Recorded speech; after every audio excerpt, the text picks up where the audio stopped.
I cannot believe this. As we have a major Alex Bregman to the Toronto Blue Jays update, and this update has fans absolutely fired up. We're going to break down this new report from Ken Rosenthal and discuss what it means going forward, following Ross Atkins coming out and revealing the Jays' plan for this offseason. But before we get into that, folks, a quick reminder to hit that subscribe button. If you're part of the 70% who aren't subscribed to the channel, this is the place to be for daily Jays content. If you want to support me, make sure to hit the subscribe button as we're on the road to 16,000 subscribers. Now, ladies and gentlemen, there's been a lot of reports going out over the past few weeks, past few months, this entire offseason. We've been talking about Alex Bregman. We've been talking about Pete Alonso. Of course, it dates back to Roki Sasaki, Juan Soto, all these different players. And we got some clarity yesterday surrounding what Ross Atkins actually plans to do this offseason and what their actual plan is. Now, we also have some new updates surrounding Alex Bregman. And it's at the point now where it seems like the Jays' most likely outcome here is that they're going to make a trade to add to this team. Now, whether that be in the form of free agency, whether that be in the form of, not in the form of free agency, in the form of the bullpen edition, in the form of a hitter, all these different things are still in question.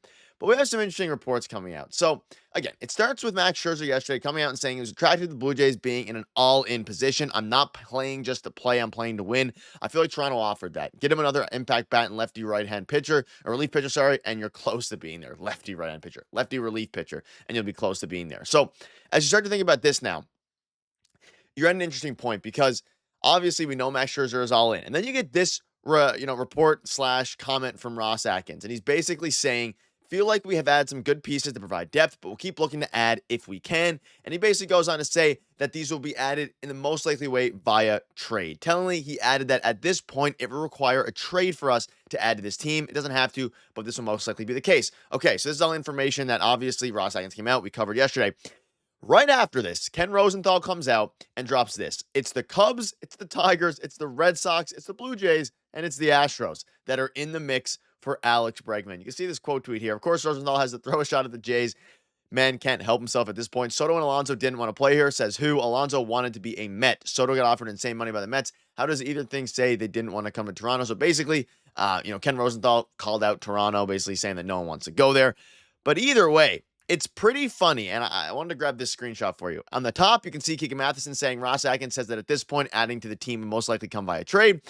And then right next to that, right after your feed, you're getting this from a reporter saying it's the Cubs, the Tigers, the Red Sox, the Jays, and the Astros for Alex Bregman. Now, Alex Bregman is a free agent, and it's just kind of crazy what the Jays free agency has come to and how things are being said. Now, Ross Atkins, again, did not say that he wouldn't add via free agency, and that's completely out of the realm of possibility. Again, he said that at this point, it would require a trade for us to add to the team. It doesn't have to, but that would most likely be the case.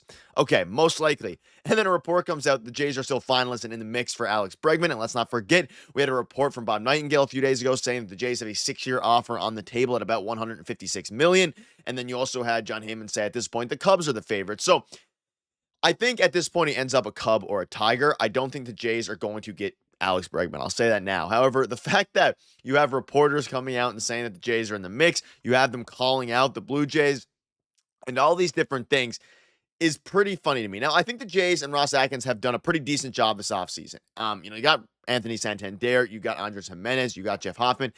Leave in the comment section down below what would you, how would you rate out of 10 this, on a scale from 1 to 100. Let's go 1 to 100. What would you rate at a scale from 1 to 100 this deadline, this offseason for the Toronto Blue Jays? And the reason I go 1 to 100 because you get a lot more of, you have a bit more, you can be a bit more specific with your votes. So let me know down below what your thoughts are on that. But again, going back to this, like you're at the point now where Ross Atkins came out and said a trade is probably most likely. Now, that is, of course, opens up a lot of possibilities, whether that be Luis Robert, whether that be Nolan Arenado even has been thrown around there. We'll have videos covering all that stuff. But as you start to think about now, it baffles my mind that this strand of tweets even exists. Like on the top, you have, of course, most likely would become via trade. And at the bottom, you have the Jays being named as a finalist for yet another free agent. Now, I do understand that two of these things can be true. Like obviously, Ross Atkins still has an offer in theory on the table for Alex Bregman, which would make the Jays finalists. But it's very interesting that he's coming out and saying, like, clear as day, we're probably not going to make any big acquisitions. And he talks about any of these signings being,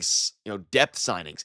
Alex Bregman is far from a depth signing. He is absolutely a, not a star, but he's a starting player. And he says if there's a way to increase our depth, we'll look at that. He keeps using these words depth. Let's not forget, Ross Atkins is a whether you want to call him a good speaker or not, I don't love the way he speaks to the media. I much prefer Mark Shapiro and the way that he is transparent with the media. Ross Atkins knows what he's saying here. He's obviously media trained and all these things. He's saying depth specifically because it doesn't seem like at this point that they're going for one of the star players that are left in the free agency market. However, with all that being said, this could still be a leverage play to where you kind of set the fans' expectations low, and then if you get Alex Bregman, it doesn't seem like you will, but if you do, then expectations are clearly, shattered, right? So that's the update. The Jays are finalists once again, and this is the first time from Ken Rosenthal in a while. He's named the Jays as a finalist for Alex Bregman. We've heard Bob Nightingale. There's offers on the table, all these different things. There's been some reports that with Max Scherzer, the Jays wanted to get one of Alonso or Bregman, and then you have Max Scherzer coming out and basically saying that he's playing to win, he wants to win, and all these different things. So it seems it's still on the table, and that's kind of, it's pretty important. But it's just funny to me that at this point you have a reporter, you have reports coming out surrounding the Jays and Bregman, like the same hour that Ross Atkins comes out and says they're looking for depth. It's just very interesting. I do think, though, that they are going to be looking to make an impact trade, and we'll cover that as well in the future here. But let me know down below what your thoughts are on this. It's just very interesting, and it's at the point now where us Jays fans have been thrown for so many loops, whether it be the Shohei Ohtani stuff, the Roki Sasaki stuff, both of those obviously most notable. Now, not that we're being thrown for a loop here, it's just like, I don't think at this point the Jays are going to be super likely to grab Alex Bregman. However, Max Scherzer is saying that the Jays being all in could lead to a much bigger trade coming, a bigger move, a bigger potential move at the trade deadline as well. Obviously, we're not going to get too far out. We're not even at spring training yet, but a bunch of different things here, as well as them being in an all-in position. Of course, they're going to sign Vladimir Guerrero Jr., we hope. So, very interesting. Let me know down below what your thoughts are on that. Alex Bregman, great player, would obviously fit the team well. A great player. We've covered ad nauseum on this channel how good he would be. There's no doubt. You heard that from Ben Nicholson-Smith and Aaron Dwelling. He would be a fantastic fit, right? But is he actually going to come to the Jays? That's the big question mark. But let us know down below your thoughts on that. One other thing I want to note here is that Jays, Ross Atkins came out and revealed some interesting details surrounding Yariel Rodriguez. He said he'll be stretched out in spring training and will compete for a 5th spot in the club's rotation. Expect Jake Bloss, Adam Macko, Eric Lauer, and Adam Kloffenstein to form the next layer of starting depth in the AAA rotation. I don't know exactly who he's competing with. You would have to assume it's Bowden Francis, and this screams to me that this upcoming spring training and during the season, he's going to play 2021, 2022 Ross Stripling role where you factor in to the starting rotation when guys need days off, long relief guy, and you could really, it worked with Ross, Stripling and Ross Atkins because, of course, ultimately Ross went to the Giants and he got a big payday. Maybe now with Yariel Rodriguez, he'll be able to play. Again, their rotation is old, right? So injuries are going to happen. Things are going to happen there. He's going to get a handful of starts for sure. Probably more than that. Probably double-digit starts. So he's going to be competing for the 5th spot, and Bowden Francis would be the name to keep an eye on if he can outcompete him. But I think they're going to give Bowden a chance. He was one of the best starting pitchers in the second half of the season last year. So let me know down below what your thoughts are. A lot of things are going on right now. We're going to keep you up to date with all the latest news. Let me know down below what your thoughts are. Thank you guys for watching. Cheers.